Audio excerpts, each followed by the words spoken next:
welcome to my world.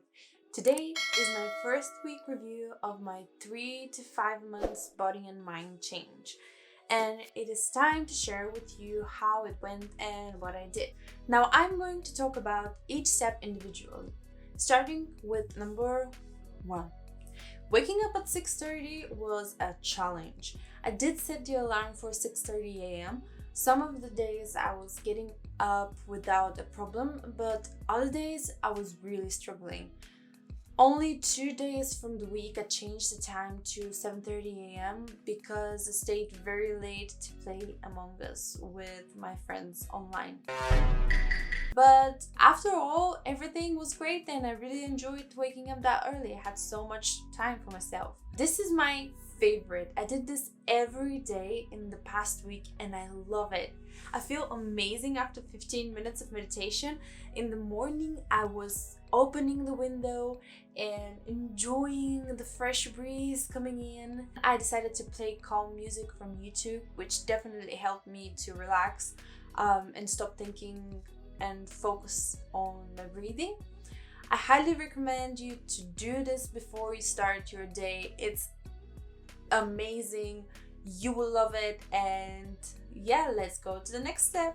I decided just after the meditation to write in my gratitude journal, and let me tell you this, it makes you so happy and stress-free. You start your day with positivity and naturally you focus on the good things in life. Also, scientists have found that focusing on feelings of contentment and satisfaction naturally counters stress and leaves you feeling much more grounded and able to deal with whatever life throws at you. So I also practice positive self-talk, and I have 2 sentences that I write every morning where I say to myself kind words and kind things. I really like to do both and I will definitely continue doing them. I learned this week that it is vital to have a to-do list in my daily routine. I started writing down what I need to do by separating the tasks by hours. However, I saw that when I can't keep up or something else happens and I can't finish the task by the end of the given time, I feel disappointed and discouraged. So that is why after the first day, my to-do list didn't have a timeline. I found out that when I am not worrying about the time, I actually finish the task and do them better. So to conclude, I will keep having a to-do list and I love it. Staying hydrated was the hardest part for me. I know it sounds silly, but during the day I really forget to drink water. I drink when I feel very, very thirsty, which is not healthy at all.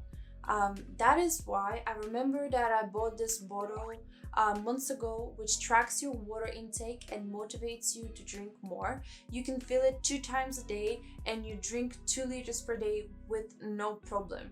You can take it outside, in the gym, and at the office, and it's just perfect. I love it.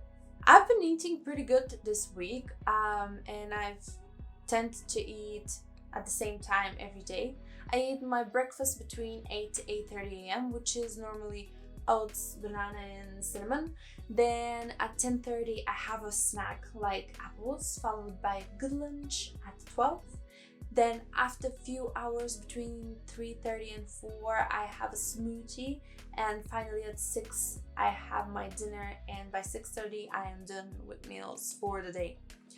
I had a really weak moment 2 days ago where I did an impulse buy and I bought a cheesy pretzel, but after one bite I felt really guilty and left it aside. I don't want to be too strict with my diet, however I just need to avoid pretzels and breads and all sorts of food that will slow down my metabolism. I don't know what's happening with my voice. Probably because it's very late at night. Going for a walk really helped me to refresh my mind, and it gave my eyes a rest from all the electronics. A walk outside in the park is just so relaxing. One of the days here we had snow. We had a great walk in the park and we took some cute pictures. It was just wonderful and beautiful. So if you're feeling bad and you don't want to go outside, you should do it. even if you don't want to. Regarding the training, I chose to train in the afternoon and just before bed. I had 2 hard training sessions this week, and every other night I did a before bed workout, which is really hard, but I felt great after doing it and I slept like a baby. Learning new skills. Well, I will be honest with you, I spent a little time on this, probably because I was watching too much YouTube and TikTok. You can follow me on TikTok, my account name is in the description below. I decided that my free time will be after dinner. That is when I can watch a movie or do other creative things. Free time for yourself is really important, and unlike machines, we need a routine of relaxation baked into our busy schedules to avoid burnout. And as studies show, those who actually take time off get more work done. So after dinner, I will watch a movie with my fiance. I will probably talk with my girlfriends online. Thank God for that, they're so crazy. Or I will take a long hot bath. As I said earlier in step 1, I had only 2 days where I went to bed probably around 11:30 p.m. Otherwise, all 5 nights I went to sleep around 10:30 and I tried to have an 8-hour sleep. Sleeping is my specialty. I love to sleep and I take naps very often, so this was an easy step to follow. So this is my review of my first week. I feel great and I can't wait to keep up with this. I will add these things in my steps for next week. I will avoid bread, pretzels, and all pastry, watch less TikTok and YouTube and more Skillshare, and I will start calculating my calories. Thank you for watching. I hope this was interesting for you and helped you. Please don't forget to subscribe, or if you have a question, please add it in the comments below. I would love to answer all of them. And yeah, have a lovely day and see you next time. Bye!